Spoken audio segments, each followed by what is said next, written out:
Good afternoon, everyone. My name is Dada, and I'm the CEO of Create Innovation.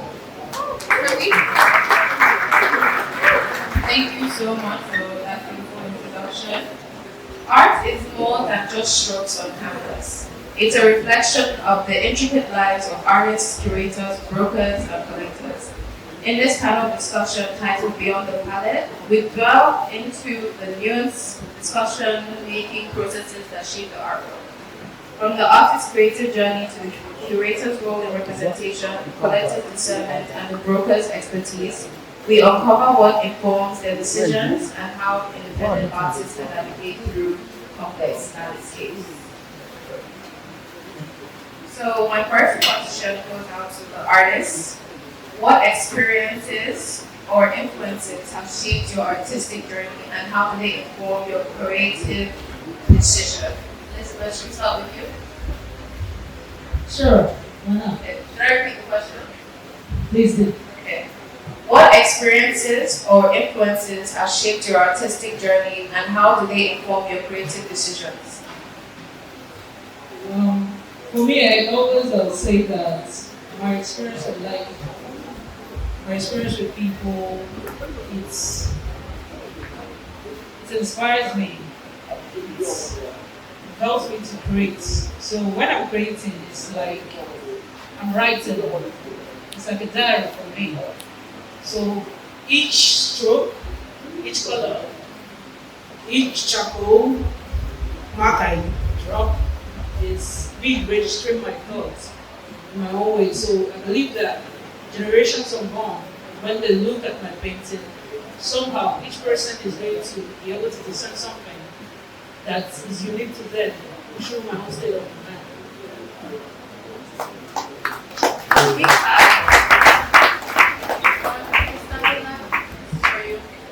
Question, so I'll just repeat myself and myself. What experiences or influences have shaped your artistic journey and how do they inform your creative decisions? So, talking about influence, I never wanted to be an artist. And if I like architecture that much, I should go into fine art first. And if I don't like fine art, then I can always go back to architecture. I always give that credit to her. I became an artist because of my mother's influence. And people have told me that she must have been a somewhat crazy woman at that time. Because that was the period where every mother or father was there to be lawyers and doctors and whatnot. But I think today she has proven everybody that crazy sometimes is wise. Then, talking about other influences, as a young artist, I had a very nice opportunity of being mentored by very experienced artists. One person that comes to mind right now is Chief Tola Wewe. He mentored me. I think I was like 22 at the time, so between the age of 22 to around 25 was a big influence in my artistic career. Now, talking about inspiration, right? I get inspired by people. I like archaeology, I like anthropology.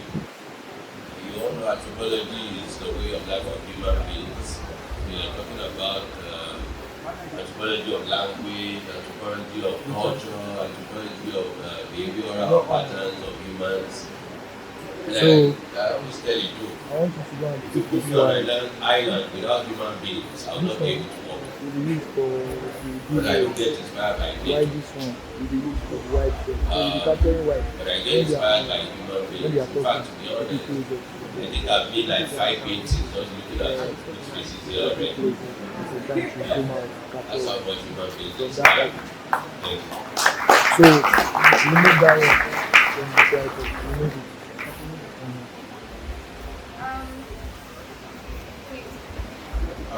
Okay, so talking about experiences, I would say there's this particular experience or something in collective or different experiences, different projects put together, for me. And playing in this space has really shown me that you just making that conscious decision, to chase what it is you have in mind. Because I had the privilege of people telling me, "Oh, this is not going to work in Nigeria.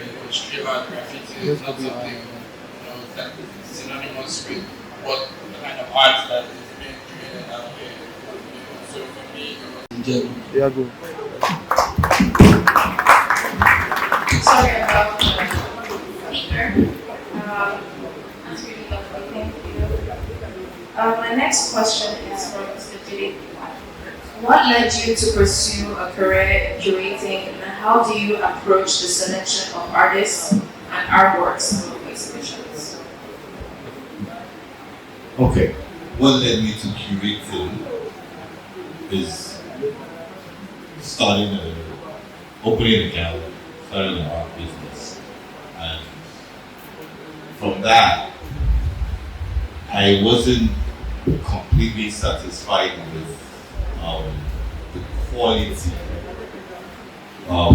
that was available at the time as far as curation was concerned. So I started curating shows myself. Oh, let me finish this one. So that's how I discovered that I have curatorial skills. Right? And then after that, I just stopped working with curators altogether. But we understand that, part of the mission of our gallery is not just to promote artists, it's also to develop an entire ecosystem of professionals. So that's artists, curators, people on the back end, art administrators, gallery managers, installers, photographers. There's an entire plethora of things. It's not just people creating art, on the front lines. So because of that, we've now gone back to working with curators. So the process of selecting curators itself is almost like the process of selecting artists. So that's the first part. What's the second? The second part is, how do you approach the selection of artists and artworks for exhibitions? How do you go about that process? Okay, so for us at AMG Projects, our process, I would say, really revolves around not even the art, but the artist itself, right?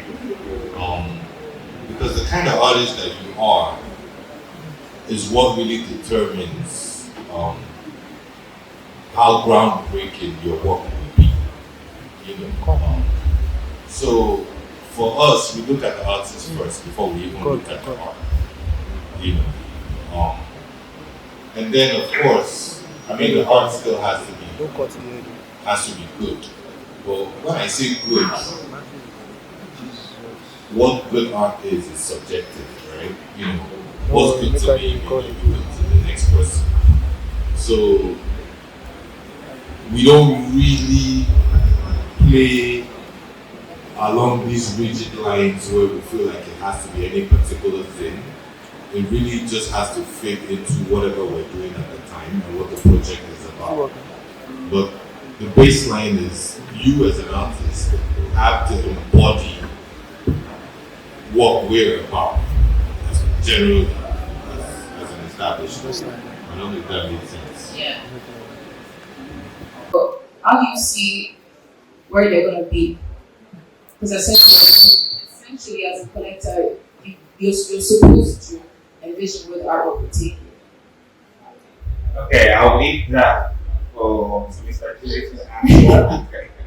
Because he's a gallerist and he's more experienced than this to that. But from experience, you do not know where they're going to be. But the fact that you're collecting it, number one, the artist is the artist. So if the artist itself has a value, That's the act. So how do I collect a student artwork, for example? I want to know who he is, where it's from, why he's creating, is it discipline? In 10 years from now, where is it going to be? Is it going to keep the style or is it going to change? Or, there are too many questions to answer. Yeah. So after answering those questions in my own head, then I can collect. I collected the artwork before, and it took me, let's say, 2 years to collect the artwork. And we had a conversation about it, and I said clearly, I said, your heart is not relating to what I can interpret. Yeah. And that goes for artists as well. And I'm a big fan of the style, I'm a big fan of the elite, I'm a big fan of Seven. And each time I look at the works, it inspires me to want to do something. And in my own field, which is the tech part of it, I'm more careful if this goes global. Like, sitting here, they're all global. But if there's a way you can bring technology and goes globally, it's good for me, it's good for them. Yeah. So the student artist, I would say, I cannot say. I'll give you the mic to answer that. Maybe there's a way you can help me out with the question.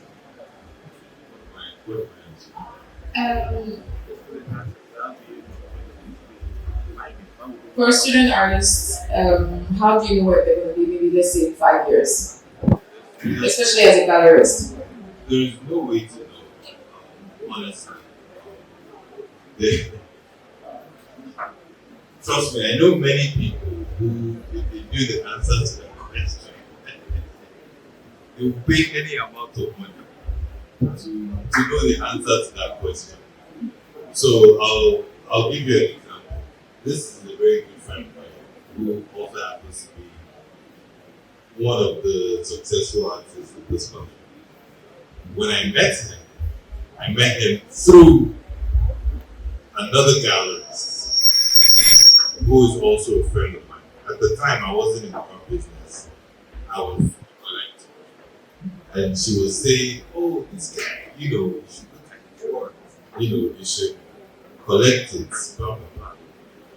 And I took the plunge and I liked it and I bought it and I started buying his work and then we met and, we got along and now we're friends. But to go back to answer the question, what I paid for the work at the time, I thought was a lot of money. Fast forward many years later, most people I know would be glad to pay what I paid back then for his work.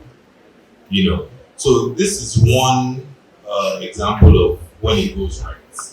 There's no way to know. But I can give you 10 other examples of when it didn't go right. In terms of from a collector standpoint, where you meet somebody or you hear about somebody's work and you just don't take the plunge. I'll give you one example. There's an artist, I won't name names, but at the time that I first came across her work, it was 250,000 naira. Today it's upwards of 100,000 pounds. I literally could have bought 50 of them at the time, but I didn't. And not because I didn't like it. I just thought, I'll come back to it. I'll come back to it. It became 5,000 pounds. I'll come back to it. It's now 20,000. I'll come back to it. It's now 50,000. Now it's 100,000. It's probably going to be 300,000 next year, 500,000, And this is not unusual. Even in Nigeria, there are a good 50 to, I would say, maybe 100 artists in this country whose work is $50,000, 50,000 pounds and above. Probably even more than that. So what I'm saying is not unusual at all. So how do you know? Again, it's the artist, not the art. right?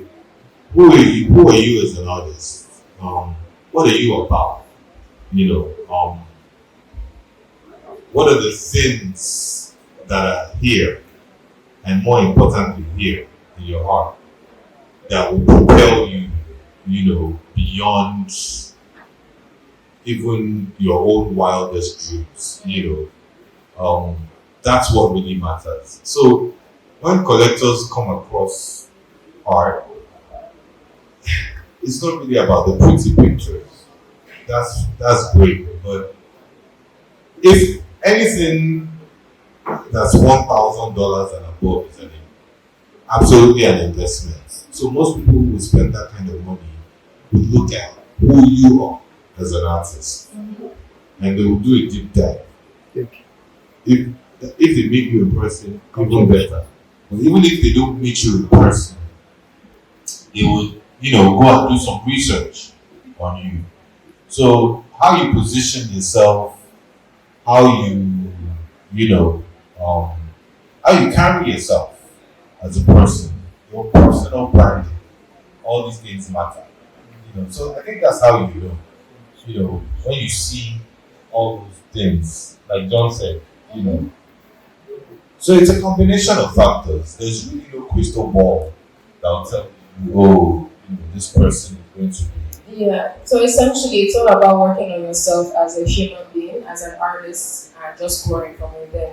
Essentially, whatever you create from within reflects on the outside. I want to throw a couple questions to our three artists here, Mr. Ayoola, Elizabeth, and Osa.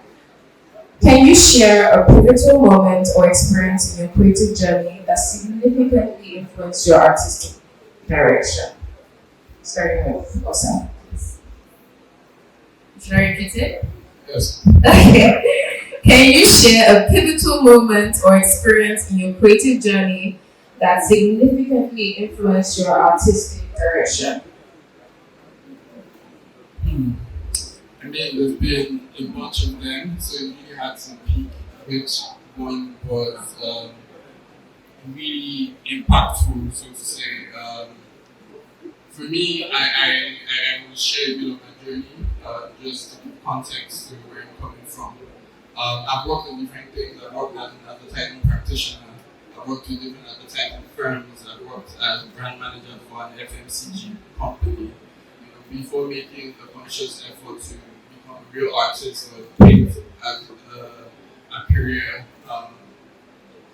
For me, it was quite dicey because when I really made up my mind to start all this, there was really nobody playing in that space the way I saw it or I have seen it play outside the country. So it was quite challenging to set records breaking yourself or do things that people see and do something better afterwards.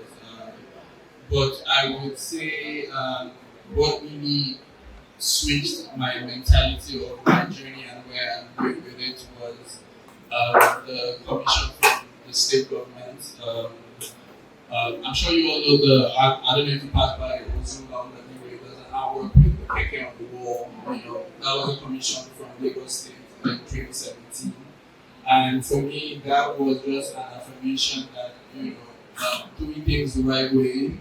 Because for me, it was, I had that mentality of creating an ecosystem whereby artists, the government, other stakeholders, get value for whatever investment, you put in this space, So for me to get the government commission at that time, which was running into tens of millions at that time, and for me it was a financial breakthrough for me, knowing that the government could pay that much, and even them accepting graffiti or street art, as a form of art, and even going to the extent of giving me a commission, which pretty much is still the biggest commission from the state, or it just set me on the path knowing that, I'm probably getting something right, and for me, it showed that, the hard work wasn't in vain, because a whole lot has been put into my brand and, what we're trying to do. Currently, we're in talks with the state government on, I don't know if like the Lagos Street Art Festival happening, sometime this year. So all these has built up to the conversation on where we actually saw this going like a couple of years ago. The first time we actually thought of having the Street Art Festival in the country was 2016. And from 2016 till now, what we have tried to do was sensitize people and make people see the value in what we're doing, which made me pretty much not work with individuals or work with brands, because I felt that was the quickest way to show what could be done in a large scale, and in the space of 5-6 years, we've worked on over 400 malls all over the countries and outside, and now we're getting partnerships with the state government, LASPA, everybody is in on a street art festival that is happening later this year. So for me, I think the government commission was the main pivotal moment for me and my team to know that we should do more what we're doing. Thank you. Can we clap? Can we engage? Same question, but please, should I repeat it? Yeah. Okay, can you share a pivotal moment or experience in your creative journey that significantly influenced your artistic direction?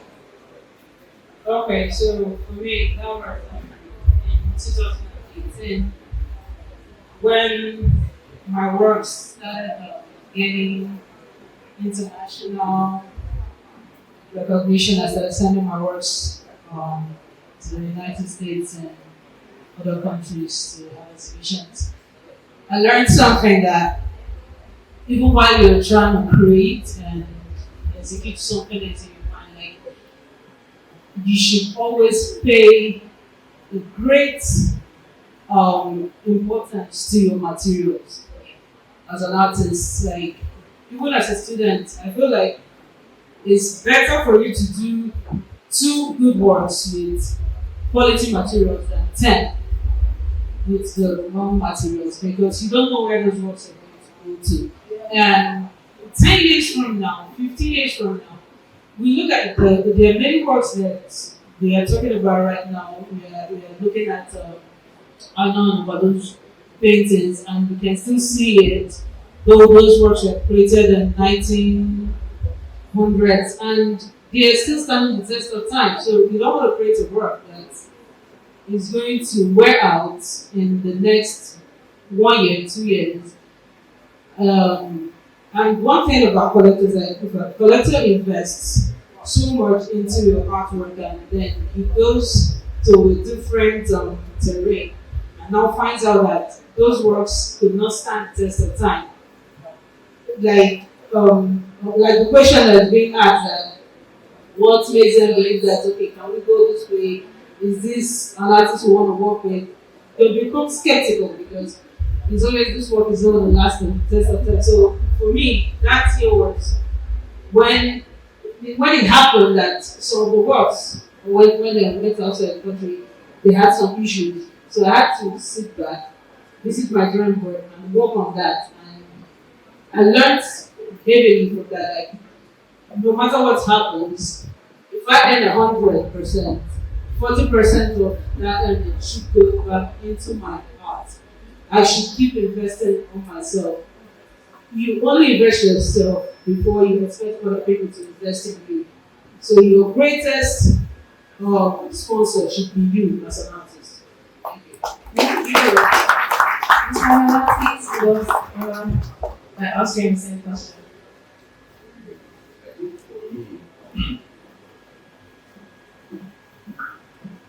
I've had different ones, but as an artist, I've broken a lot of barriers. I've done a lot of things that say, artists can, and they don't really do those things. So I'll give you an example. Talking about working with brands, probably one of the artists who have broken that barrier many times over my career. But I think a significant one is the one where I think 2007. the Greek embassy at the time in Nigeria did a survey, and this one is very important because I made a fool of my collectors at the time, and I shocked a lot of my colleagues too.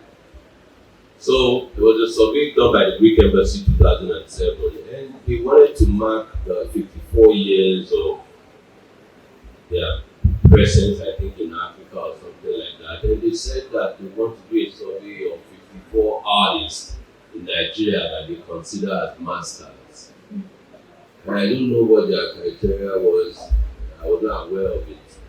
And they did their survey, and my name was included amongst them.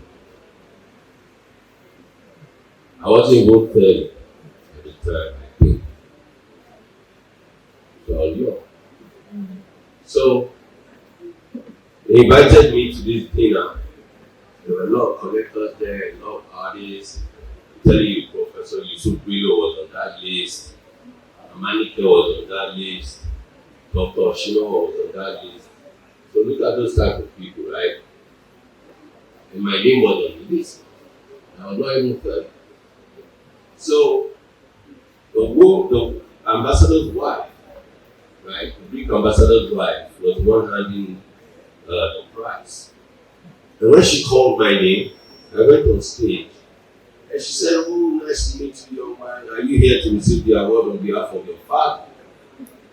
So I was like, "No, that's my name." And she said, "It's impossible.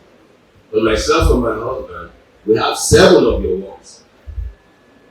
And there's no way you would be the artist who made those pieces." And I looked at the crowd and some of my colleagues were laughing because, like, okay, what do I say now? I'm the one. And she was really flabbergasted because she was shocked. So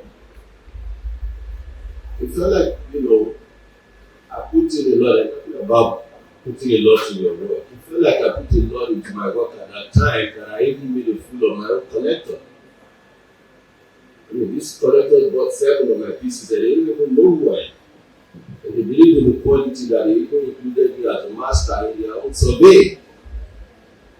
And what I told me at that time was, first, I know what it means to be an artist now. You have so much power that you can put in your work. It has nothing to do with your face. Your work will go to places that you would not get into yourself. And your work will give you so much power. You'll be included on lists, on conversations that if they actually know who you are, they might not even invite you to it. But your work can do all of that for you. And it has to do with how much you put into this work.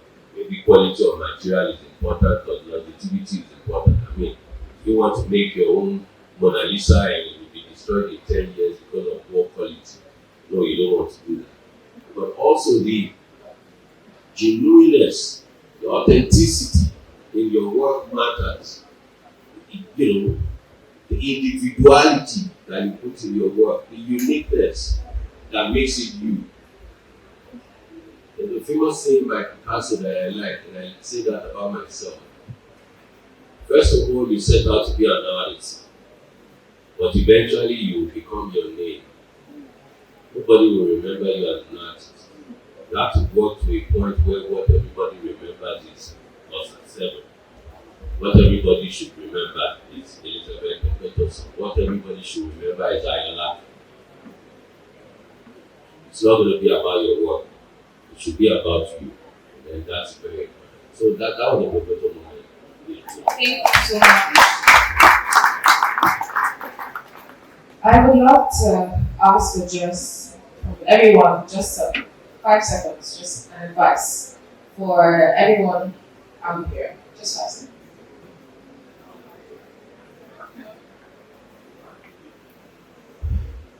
Be the best version of yourself you can be.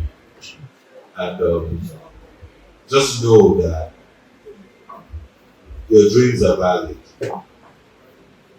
If anybody in this room is here for a reason, right? You're going to hear so many people, especially in this environment, tell you or try to sway you from your direction. That's if you want to be an artist. But even if what you want to do is not art, if it's just something else that's against the grain, you sin. This is just as said, he does graffiti.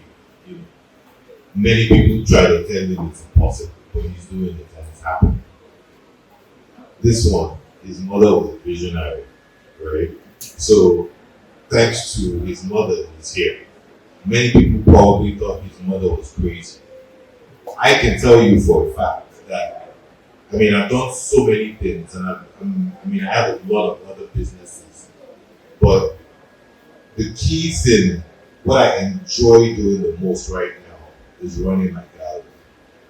But when I wanted to open that gallery, a lot of people thought I was literally having a midlife crisis, like I'm crazy. How are you going to go and do this? But we're doing it, and we're having unbelievable impact globally, not just in this space.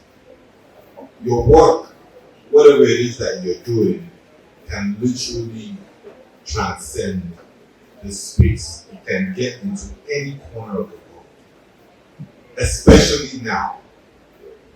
Before there were limitations, but now there's absolutely no limitations. So do great quality work, develop yourself, research. Know those who came before you. History is very important. If you don't know what happened before, it's like, what does that say? Somebody who doesn't know where it's coming from. That's just going to look like go. So you have to know what came before you. I talk to a lot of artists, and what I always discover is that a lot of young artists in Nigeria just know very little art history, especially African art history. Like you might know the Picassos and the Basquiats and the Monets and co. But if I ask you right now who is Ayoola second, most of you don't know. So, you need to know like what people have done in the 1930s, the 1940s, 1950s, up until now. What challenges that those people have? How do you incorporate, the great things that they did into your own practice? And talking about practice, you need to understand that what you do is a practice. You're not just a painter or a sculptor or a creative. You run something called a practice. It's the same thing. It's your own business. You have to approach it with a very high level of professionalism. When people meet you, they have to understand that you are not joking. Because what is it that separates you from the guy who's painting and selling his art under the bridge? Yeah. What is it that makes you different? There are people there who are way more talented than even some of the people in this room. So what is it that separates you from them? It's your practice. It's the fact that what you do is a practice. You are an entrepreneur. So you have to approach your work like that. I could go on and on, but what I'll tell you is, if you can achieve even 50% of all those things, I will find you. And you will make a lot of money. You will make more money than even some of your colleagues that are doing the run-of-the-mill things, the lawyers and the doctors in this room, or in any other space. Just there to be different, and you get there. Thank you. Just to wrap up, Dada, can you throw something to the ground? Advice. Yes, please. I mean, this advice is for artists in the room, and I don't think everybody here is an artist. So I'm actually just going to advise the artists. The first advice is don't be an artist. Don't believe anything I told you here. It's all lies. Convince yourself that you are not an artist. Go and do whatever you want. You know the simple truth about being an artist? You can never leave it. Art is very jealous. Art is very selfish. You don't need advice to be an artist. Nobody can convince you to be an artist. It's like a calling. It will be haunting you. If you like, go and be a medical doctor, you will come back to be an artist. If you like, go and be a lawyer, you will come back to be an artist. But if you are learning to be an artist, forget it. You cannot learn to be an artist. You can learn to be a craftsman. You can learn to be a craftsperson. But being an artist is a calling. Now, what I'll say is, once you know that that thing is bugging you, and you cannot sleep without dreaming about it, then the advice is simple. Be individualistic in your approach to your art. Never be in a hurry for it. Art is not like something they promote you to success. Art has no formula. It's like you're playing football, you don't know what the opposition is going to do to you.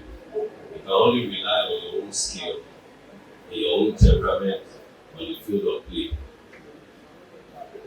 So that way, you will survive being an artist. Because your success can come early, it can come later. I know artists who their success came when they were in their 80s. I'll give you a perfect example. There's a popular artist in Africa called Professor Ayoola. I like to use the popular examples because that way you don't have to read too much. Because I know artists are lazy, they don't want to read.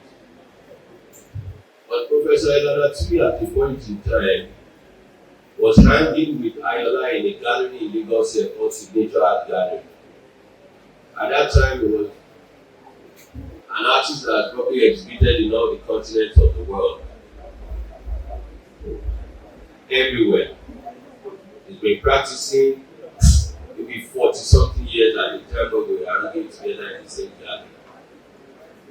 At that time, the price of Ayoola's work and Professor Elsie's work only had a difference of 20,000 naira. Meaning price-wise, we were technically mates.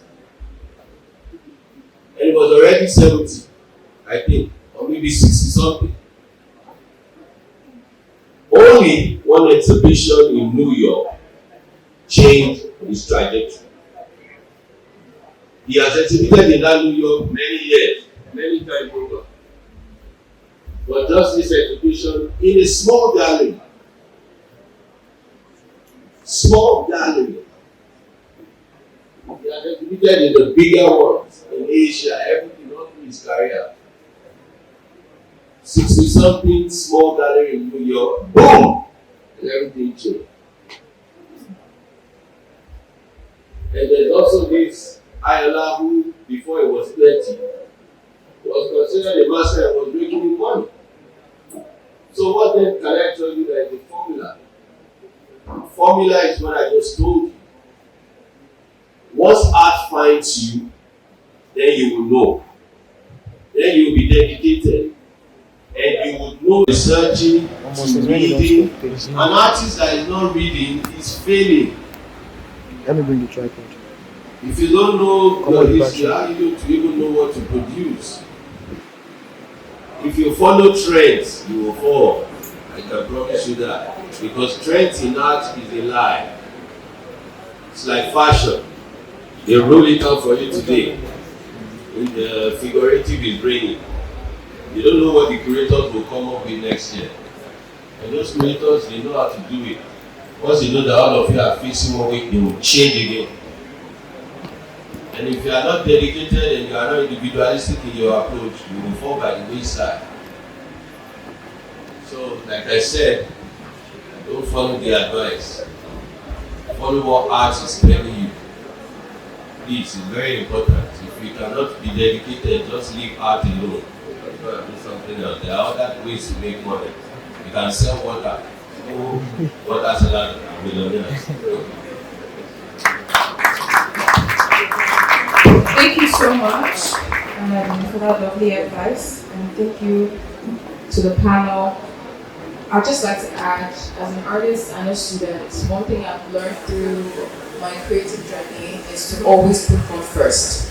No matter what decision, even before that brush stroke, if you can pray, just pray. Because essentially our creativity comes from source. I hope everyone found this discussion enlightening, and I look forward to more discussions. Thank you so much.